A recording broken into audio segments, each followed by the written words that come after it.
Welcome back to the Real Estate Rat Pack Radio Show with Chris, Joe, and Rob. The crew is taking your calls, so dial in at 1-800-808-5548. And we are back having fun in studio, having a great time as usual. And guess what? I think during the break, Super Dave on the we phone. actually got a call. Dave, how you doing? How you guys doing? All right. Doing great. Doing very well, thank you. I was actually trying to tune my radio to 100.7, but I know you guys don't want that on, do you? No, we have a 7-second delay, so that you'll get an echo if you do that. Oh, wow. Well, we So, appreciate you you guys have a calling in. realtor, What all right? can we do for you? You guys have a realtor on today, right? Absolutely. Two beautiful Two realtors. two great ones. Oh, yeah. Well, I was interested in asking them a question. Go ahead. Feel free to. I was wondering if it's a real good time to sell or if I should hold on to a house to keep it a rental. Well, I think it all depends upon the neighborhood in which you own your home. We can run some comps and meet this afternoon if you want. Yes! That was Cat Robinson. Going for the close! Well, it's a wonderful seller's market, but our economy is expected to be strong for at least another 2, possibly 3 years. So it may be even worth more in the future, depending on the area. But it's an excellent, excellent time to sell, and you'll sell quickly at this very moment. Also, not a bad time to hold on to an investment, maybe if it gains some. Right, that's definitely a possibility, depending on if you're staying in town, if you'd like to hang on to it. You need to be comfortable with being a landlord, obviously, and what that entails, because having a rental property does come with different rules and different things that you need to understand before listing it.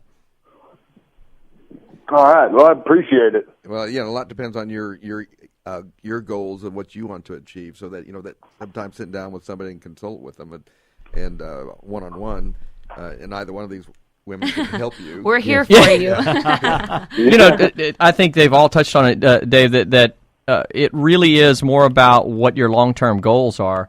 That depends on your strategy and how you're going to approach whether holding is a better option for you or whether selling is a better option. And there's 3 fantastic realtors in the room right now. I'm Joe, the credit guy. So if you have renters who are trying to buy that place and they can't because their credit stinks, well, you hook them up with me. Shameless plug. Improve my credit, right USA. here. That's it. And if they qualify, call Chris and he can give them some money. Well, that's great. It sounds like if you can find a decent renter, it's not a bad thing to hold on to it as long as the area it's in, the house is in, it doesn't go downhill. Real estate is local, and even within Houston, you get different regions that have different type of movement and appreciation. So it varies all over town. We're sitting about 2.9 months supply of homes right now, and in some areas, getting out in the Katy area stuff, it's under 2 months. So I mean, every market's different. Right. That's why you call a professional to find out what's going on. I would definitely encourage, without sitting down and looking at the neighborhood, without looking at the comps and all that sort of thing, I would definitely encourage sitting down with an expert and letting them review not only the area, but to kind of talk to you about where you're wanting to go goals-wise with income and that type of thing from the properties. And think the name Cat Robinson or Lacey Cannon. So, in fact, they might even team up and help you. 2 of the rock stars in our industry. I can get it. Yeah, there you go. Exactly. 2 of the rock stars in the industry. They're with Energy. Well, I don't know, they are the recipients of the NRG Top 20 Under 40 awards. So they are definitely rock stars in the industry. You couldn't go wrong with them. Oh, that's impressive. Well, I guess if I listen to the radio show, I'll be able to get information on how to get a hold of these.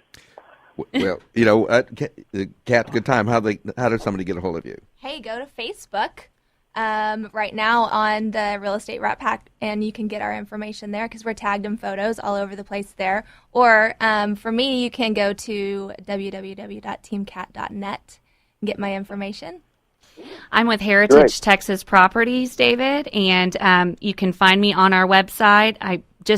even look at HAR and look up agents, Lacey Cannon, and you'll find information with a biography and our contact info. Rob, you ever notice how the cute realtors are saying go to Facebook? You know, you never mention that. You just give a number. We keep telling you, Rob, you need to get on Facebook. I live on Facebook. You know that. I think the realtors ought to be looking into Twitter. No, we All social media, all social media, everything. yeah, Twitter and Facebook, Everything. Be everywhere. Yeah. There couldn't be enough. Well, thanks a lot, guys. Well, thank you for calling in. Thanks for calling in. Good questions. Have a good day. So we've kind of made a quasi intro. Absolutely, we've done a quasi intro to Lacey. So, and welcome. So we can start asking some of the same questions that we asked Kat, which is, Perfect. where did you start out, and what kind of steered you to real estate? Well, I've been in real estate for 7 years, and So you were like 12. I was a youngin' when I started. She was 11, and she said, this is something I really want to do. I'm flattered. Gosh. My grandmother was in real estate in the Memorial area decades ago for Jim West. And so I've learned about real estate my entire life. And then unfortunately, 11 years ago, my dad suffered a severe stroke. And so I left college and I went to work as a waitress. And I had great clientele there. I had regulars, which you can have regulars in any sort of business, right? Yeah. Real estate, any sort of sales. I have irregulars. Well, I had a great section of friends and people that I knew, and one of my regulars was actually a top producer for Heritage Texas Properties. And she said, will you come work for me? Will you be my licensed assistant? I'll teach you the business, and then you break off on your own. And who would that be? Ann Kanaki. Oh, I know. Wow. I've done a deal with Ann. Yes. She's lovely. And I said, no, I'm okay right now. I'm making cash. I don't need to go sell real estate right now. I mean, I get cash every the IRS night. is listening. She did pay taxes on that cash. I did, absolutely. And, a year passed. She was there every week at my table. And I said, yes, I would love to come work for you. And that's what happened. So 7 years ago this month. Wow. That is a great way to break into. It definitely. Yes. You are in the midst of everything. She was wonderful. You learn systems. You learn how to consolidate things, how to handle everything. You go to closings occasionally for people. You're at inspections. So you are really ready to fly when you break off. That is a really great way to break into real estate. A lot of people just kind of go free fall. But getting with a top producer, and you can watch them, and they're great mentors, and that's just a great way to be. Of course, it's that situation where she loved that you are successful and went out on your own, and then at the same time, right. It's like, oh God, you're leaving me. By the way, I've sold homes to many of my. It was Rockfish Seafood Grill I was working at, and I have sold homes invoice to Rockfish many. Here's the fourth invoice for the show. I will tell you, Rockfish is one of my favorite restaurants. They have one out in Katy now, so. But it says something to Ann to be able to spot the talent that she was able to do so as well. She was. And she was able to spot that talent, get you in, saw something, obviously, about somebody she wanted to bring on her team. And so, she was very persistent. That is correct. She really was. That's why she's so successful. She is. And we're working partners now, and we have so much fun in the business together. So she's absolutely great. Well, you did a Weichert relocation deal together out in Lakes of Eldridge. That was several years ago.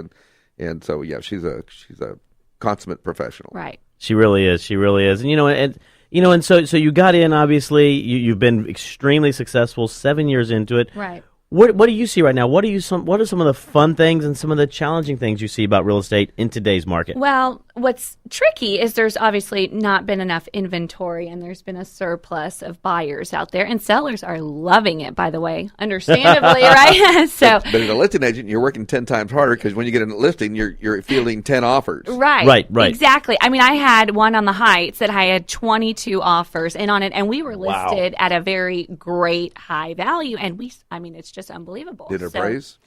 It did. Can you believe it? It absolutely appraised. I couldn't believe it. Thank God the appraiser lived in the area, grew up in the historic Heights, was familiar with what had been going on, and it hit, and it was a monumentous moment. It was really exciting. To your sellers, you were like this heroine. Like, oh my God, I can't believe you got me this price. And they were relocating. They were thrilled because it simplified things for them. I love success stories. Yes, it was great. So, and also things I'm seeing, obviously the younger generation, the millennials, are big influx into the market right now. I mean, in the workforce, they're going to take over 75% of the workforce in just about 7 to 10 years.